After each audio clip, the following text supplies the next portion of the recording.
Olá, pessoal! Bem-vindos ao nosso módulo de banco de dados. Esse é o módulo 11. Parabéns se você fez os módulos anteriores. Se você não fez os módulos anteriores, tudo bem. Esse módulo também é para dar uma ideia geral sobre a questão de uso de banco de dados usando a linguagem Python. Meu nome é Aníbal Tavares de Azevedo. Eu vou ser o seu professor para falar um pouquinho aí de banco de dados. E essa aula, pessoal, é uma aula especial para a gente ter uma noção, uma ideia geral, bem geral, sobre o que vem a ser um banco de dados, tá? E as próximas aulas vão ser totalmente práticas, mas vão ter, enfim, vão utilizar muito do que a gente vai falar nessa aula, tá? Então, pessoal, sem mais delongas, a gente vai passar aqui um pouquinho sobre esses conceitos básicos de banco de dados. E é importante para a gente poder entender melhor esses conceitos, você vai ver que tem a evolução, né? Então, veja que a gente entender a evolução, a gente consegue também entender os conceitos associados aos bancos de dados, tá? Como eu falei, esse módulo vai ser um módulo bem simples para quem está começando, mas ele é bem interessante, bem importante para que essa pessoa vá adquirindo confiança e capacidade para desenvolver seus próprios trabalhos usando do banco de dados, tá? Muito bem. Então, pessoal, vamos começar aqui falando um pouquinho sobre o que vem a ser um banco de dados. Por que a gente precisa de um banco de dados? Imagina então que você tem que armazenar as informações acerca dos produtos de uma empresa. Imagina que você quer fazer um site de e-commerce, né? Então, para você poder fazer um e-commerce, você vai precisar das informações dos produtos de várias empresas, tá? Então, você vai precisar de uma tabela como essa que está dada aqui na figurinha, tá? Essa tabela aqui, por exemplo, a gente tem o que de informação? A gente tem o código do produto e tem o nome ali do produto. A gente botou bem pequenininho para caber no nosso exemplo, tá? Legal. E aí o que acontece? A gente tem uma nomenclatura que a gente utiliza para armazenamento de dados, armazenamento de valores, de informações na tabela. Quando a gente se refere ao conteúdo de uma linha de uma tabela, a gente está falando que é um registro. Tá? Então, cada linha dessa tabela produtos é um registro. Legal. E aí o que acontece? A coluna dessa tabela, então repara que cada coluna contém um tipo de informação, né? No caso ali a gente tem a coluna nome, que tem o tipo string associado, que guarda o nome dos nossos produtos. Então a gente fala que isso é um campo. Tá legal? Muito bem. E finalmente ali a gente tem também o que a gente fala que é o conteúdo de cada campo ali, é o que a gente chama de dado, tá? Então, isso aqui é importante, pessoal. Esse dado aqui é importante porque é de fato a informação que a gente está armazenando ali na nossa tabela. Tá legal? Muito bem. E também a gente tem, pessoal, o que a gente chama do tipo associado àquela informação.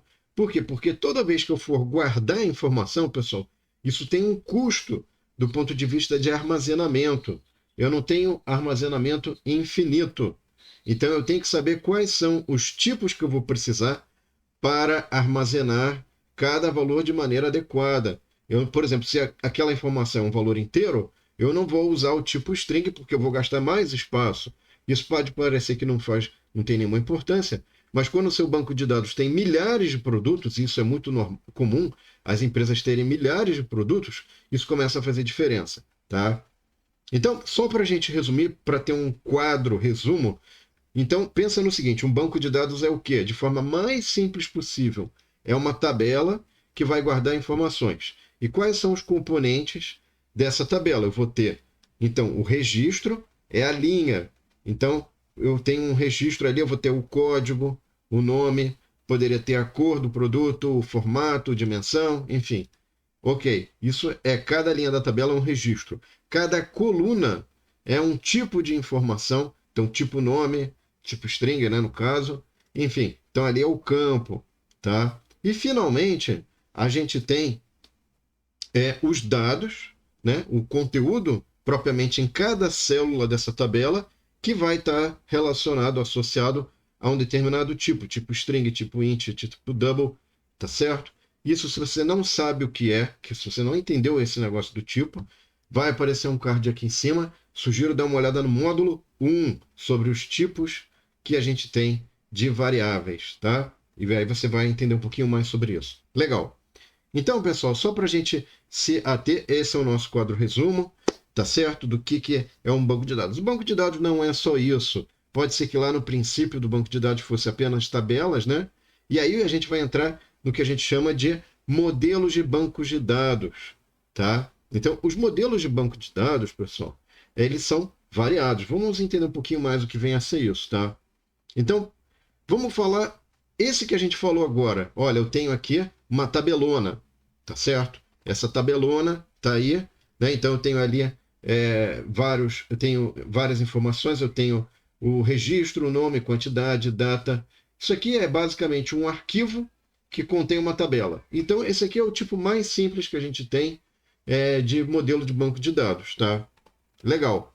E aí, o que eu poderia fazer? Eu poderia fazer agora uma melhoria nisso, né? Então, lá na década de 50, 60, nos primórdios da computação, a gente teria o quê? A gente teria o que a gente chama de modelo hierárquico.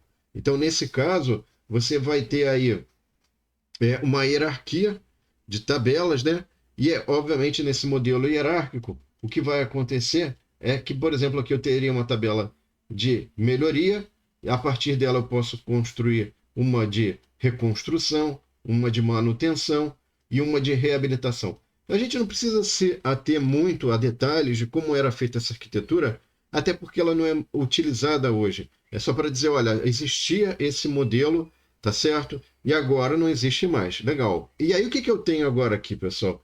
Eu tenho também um modelo que eu chamo de modelo de rede, tá? O modelo de rede, ele já não permite, porque o modelo hierárquico, ele aquele só tem uma direção, né? E você só tem uma comunicação de cima para baixo. O modelo de rede, ele já permite fluxos para múltiplas saídas, né? Então você tem múltiplas entradas também. Então, por exemplo, no pagamento ali, eu posso ter um pagamento por hora, né? Então, pagamento por hora ou fixo. E aí posso ter um modelo misto que recebe tanto por hora como por fixo, tá? Então, isso aí é só para dizer que começo a ter uma flexibilização em relação àquele modelo hierárquico, tá? Agora a gente já entra aqui no modelo que é mais usado, ou foi mais usado, enfim, que é o modelo relacional, tá, pessoal? No modelo relacional, o que a gente vai ter? Então, no modelo relacional, primeiro a gente tem as nossas tabelinhas, tá? Então, por exemplo, eu tenho a tabela de produtos aqui, tá certo? E tenho a tabela de vendas, tá legal? Então aí veja, se você tem um site de e-commerce, imagina que você tem os produtos que você tem ali à disposição e como é que foi a venda desses produtos. Você tem uma outra tabela separada, né? E aí o que é interessante nesse ponto? É interessante você ver que você vai ter, no registro, você vai ter um código, tá certo? Esse código aqui, ele é importante para você mapear ao longo das tabelas quem é esse produto. Então você tem o que a gente chama de registro ali, que é justamente esse código único que identifica quais são os produtos ao longo de várias tabelas, tá? Uma outra coisa importante é que no modelo relacional ou entidade relacionamento, o que é um modelo relacional ou entidade relacionamento? Como o próprio nome já diz, eu vou ter uma entidade, e essas entidades aqui, por exemplo, são produtos, vendas, são informações. E elas se relacionam, elas têm um relacionamento compartilhando valores, dados, né, entre as tabelas. Tá? Essa é a base do modelo entidade-relacionamento ou relacional. Legal. Agora você tem um outro modelo, pessoal, que é o modelo orientado a objetos. Tá? Esse modelo orientado a objetos, como é que ele funciona? Eu vou ter, então, agora, ao invés de ter entidades, eu tenho o que eu chamo de classes. Eu agrupo minhas informações por classes. Eu tenho a classe, por exemplo, animal. Então, eu tenho o código, o nome, a idade do animal, tá? E aí, eu vou ter outras classes, que são subclasses, que a gente chama, né? E esse aqui é a superclasse. E essas subclasses vão herdar as informações da superclasse, tá? E, obviamente, eu vou colocar valores adicionais como pelagem, raça, para o caso da subclasse cachorro. E para a subclasse pinguim, eu vou ter pluma, bico, né? E aí o que eu vou ter aqui também? A questão da herança, tá? Eu não vou ficar falando muito disso, pessoal, porque isso vai ficar mais claro no próximo módulo, que eu vou falar de programação orientada a objetos ou programação com classes, tá? E, obviamente, se eu vou falar de banco de dados orientado a objetos, se você não souber o que é uma classe, o que é um objeto, e herança, enfim, uma série de conceitos, isso vai ficar muito complicado. Mas saiba que existe essa forma de guardar informação, tá? E para isso você vai ter que entender programação orientada a objetos, que é o próximo módulo, tá? Mas enfim, se você quiser, faz esse, porque a gente vai fazer algumas coisas muito simples para você ter um início no que é o banco de dados, tá? Legal. Agora então, pessoal, o que a gente tem? A gente tem uma mistura de eu tinha orientado a objeto e o modelo relacional. Eu posso misturar esses dois modelos. Nossa, se já era difícil um e o outro, agora misturando fica mais complicado ainda. Tudo isso, pessoal, são formas de armazenar dados que, dependendo do contexto, é mais eficiente de um jeito ou de outro. Dependendo da aplicação, é melhor de um jeito ou de outro. Como eu disse aqui, a gente está dando uma visão geral, tá? Então, no modelo objeto relacional, eu vou ter, então, aqui, por exemplo, os nossos objetos, tá? Eu vou guardar aqui, na verdade, como se fossem as nossas classes, e eu tenho um relacionamento que eu vou estabelecer entre esses objetos aqui, tá? Eu não vou ficar detalhando muito o funcionamento disso, pessoal, mas é só para você saber que existem diversas formas de organizar a informação e essas formas dependem de você entender uma série de conceitos que a gente não vai dar aqui, a gente vai só mostrar uma aplicação inicial para você ver uma série de ter um primeiro contato e entender, começar a se ambientar com os conceitos de banco de dados, tá? Um outro conceito importante, pessoal, é linguagens de sistemas de gerenciamento de banco de dados. Eu botei SGBD, tá? Mas, enfim, eu acho que é importante. Botei a sigla, mas é Sistema de Gerenciamento de Banco de Dados. Por quê? Porque quando você começa a ter um monte de valores, informações, você tem que ter uma linguagem para poder operar dentro dessas informações, para poder manipular essas informações. Então, é só para a gente ter uma ideia da diversidade de linguagens que a gente tem, né? Entenda a linguagem como se fosse um comando, por exemplo, para criar tabelas, para colocar dados nas tabelas, para excluir linha, colocar linha, enfim. Então eu tenho ali uma listagem, lembrando aí que vai estar o PDF de tudo que eu estou falando aqui vai estar na descrição do vídeo, tá certo? Então depois você pode pegar esse PDF e ver. Isso aí são apenas alguns exemplos, existem mais linguagens. Eu não vou ficar enunciando todas elas, tá? E a gente adotou para esse módulo, pessoal, o SQLite 3, tá? Por que a gente adotou? Vamos dar uma olhadinha com detalhes aqui, ó. Primeiro porque isso aqui, esse SQLite 3, ele é um software livre de domínio público e multiplataforma, que significa que vai rodar em Windows, iOS, Linux, Unix, o que você quiser, tá?